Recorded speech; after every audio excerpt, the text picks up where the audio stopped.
Have you ever wondered what really shapes a leader's character? Is it their ambition, their power, or is it something deeper? Today, we're going to look at a really fascinating case study where a leader's entire approach to power was built piece by piece on a sacred text. We're talking about the Quranic blueprint for the character of one of history's most powerful figures, Umar ibn al-Khattab.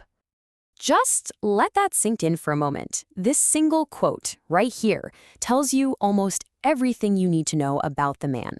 This isn't just some nice-sounding phrase, it's a direct look into the mind of a ruler who felt this immense, overwhelming sense of personal responsibility.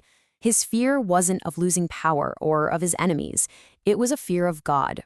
This idea is the thread that runs through his entire story. Now, Umar was, by all accounts, a towering figure. He was the very first person to be called Ameer al-Mu'minin, which means commander of the faithful. And that title, it wasn't just for show. It was a declaration of his massive responsibility over a state that was growing incredibly fast. And this is where we see this amazing paradox. On the one hand, you have this incredibly powerful leader, commanding armies and ruling huge territories. But on the other hand, you have a man who was so humble, his own clothes were often patched up. A man who was genuinely terrified of being held accountable by God for a single lost sheep at the edge of his empire. So how do you even begin to reconcile those two things? Well, the key, it turns out, is that Umar's character wasn't some happy accident. It wasn't just his personality. No, it was deliberately constructed, piece by piece, from a blueprint he took directly from the Quran. His actions, his fears, his priorities, all of it was guided by specific principles that he internalized from its verses. So, the first and maybe the most fundamental principle for him was a deep, unshakable belief in the reality of the hereafter. He was taught that this life, the one we're living right now, is just a temporary stop. It's a journey, not the final destination.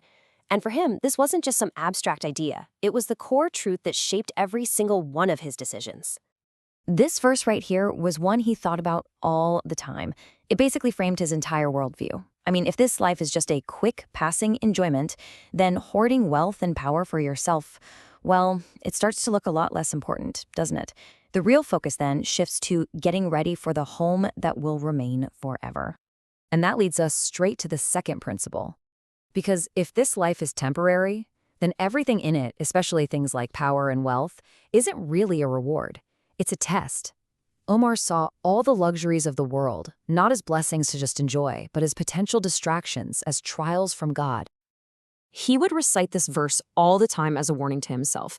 He was literally afraid that if he indulged in the good things of this world, he'd be using up his rewards that were meant for the next life.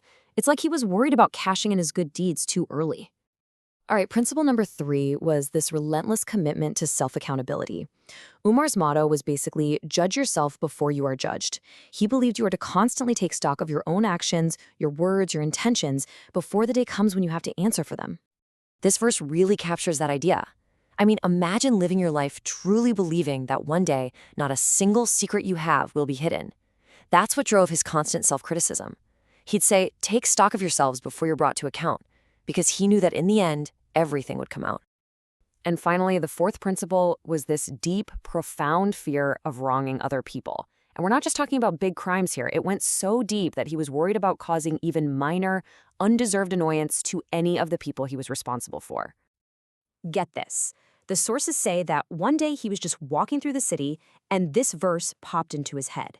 He was so struck with fear that he might be the person this verse was talking about, that he immediately went and found a companion to talk it through. That's how much the weight of his authority was on his mind constantly. Okay, so that's the blueprint, but what did all of this actually look like in practice? Let's take a look at how these principles played out in real life, starting with his view of the world as a big test. All right, so picture this scene. After a huge victory, the spoils of the entire Persian Empire, we're talking the crown, the jeweled cloak, all the treasures of its king, Chosroes, are laid out right in front of Umar. This is the ultimate symbol of power and wealth. Most rulers would be throwing a massive party right about now. But Umar's reaction? It was the exact opposite. He didn't celebrate. He wept. He looked at all that gold and all those jewels, and he saw not a prize, but a trial, a test from God that he feared could corrupt his people. He had it all sold off immediately and gave the money away. And this right here just drives the point home. While he's managing the wealth of entire empires, he himself would give speeches wearing a simple garment that reportedly had 12 patches sewn onto it. The contrast is just staggering, isn't it? He was the leader of the known world, but he chose to live in deliberate poverty himself. Now let's see that principle of self-judgment in action. This next story is such a powerful example of how he didn't just think about this stuff, he lived it out loud for everyone to see. So a man interrupts him while he's busy. Omar gets frustrated and just lightly taps him with a small stick. But his regret is instant. And he doesn't just say, sorry. No, he hands the man the same exact stick and says, hit me back just as I hit you. Even after the man forgives him, that's not enough for Umar. He goes home and he's heard praying, just tearing into himself, saying, "Oh, son of al-Khattab, you were lowly and Allah raised you. Then a man came asking for help and you hit him? What will you say to your Lord tomorrow when you meet him?" So, what is the big takeaway from all this? We see this incredible power, but also this deep humility and fear, all in one person. How do all those pieces fit together? Well, it all points to one core unifying concept.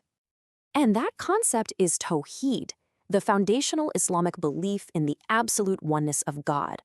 For Umar, this was like his life's operating system. It meant his ultimate loyalty, his fear, his hope. It was all directed to God, and God alone. His authority over people was always, always second to his submission to the Creator. And this is why his character had such a remarkable balance, you know? His incredible strength never made him unfair. His absolute authority never erased his mercy. And all the wealth of the empire never destroyed his personal humility. At the end of the day, his worldly power came directly from his submission to a higher power.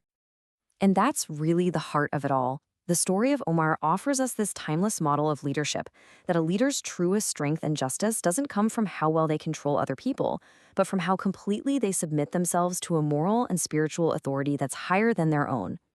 It really leaves us with a big question to think about, doesn't it? Is the true measure of a leader's greatness found in their worldly accomplishments and the power they hold?